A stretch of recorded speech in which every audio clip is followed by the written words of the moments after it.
If someone had told me a few years ago that my relationship with my in-laws would become the biggest challenge in my marriage, I wouldn't have believed it. But here I am. At 28 years old, I've been married to my husband Andrew for 2 years. And while our relationship is strong, his family has been a constant thorn in my side.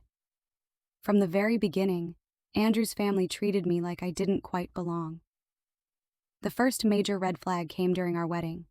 I had spent months planning every detail, but his family seemed to think it was their event. They changed the catering without telling me, and I only found out on the day of the wedding. It was a sign of things to come. After the wedding, the comparisons started. Andrew's family had always been close to his ex-girlfriend Claire, and they weren't shy about reminding me. Claire was like a daughter to us, they'd say, often in front of me. It was like I was constantly being measured against someone I could never be.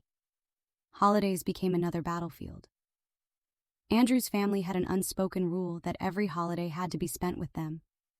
When I suggested alternating between our families, they acted like I'd suggested canceling Christmas. My own family was quietly hurt, but I kept going along with it to avoid rocking the boat. The breaking point came during a weekend visit to their house. I overheard Andrew's mom referring to me as just the wife on the phone. It stung, but it also lit a fire in me.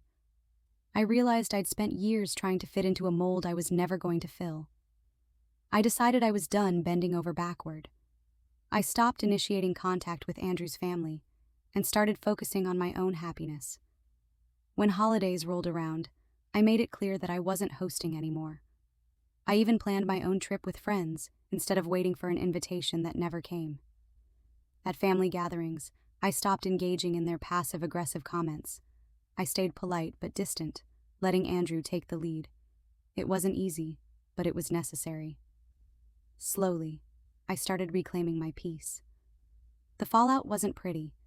Andrew's mom accused me of dividing the family, but this time, Andrew stood up for me.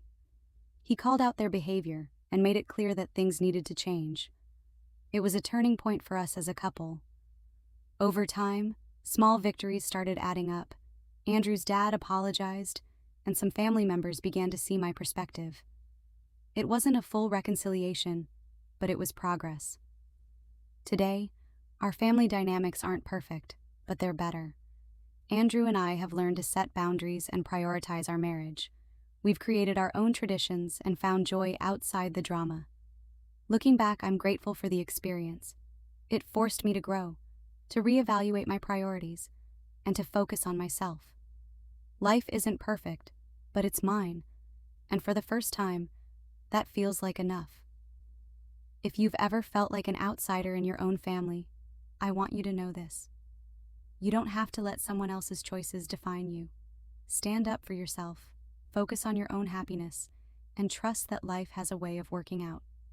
Thanks for letting me share my story. Don't forget to like, comment, and subscribe if this resonated with you. See you in the next video.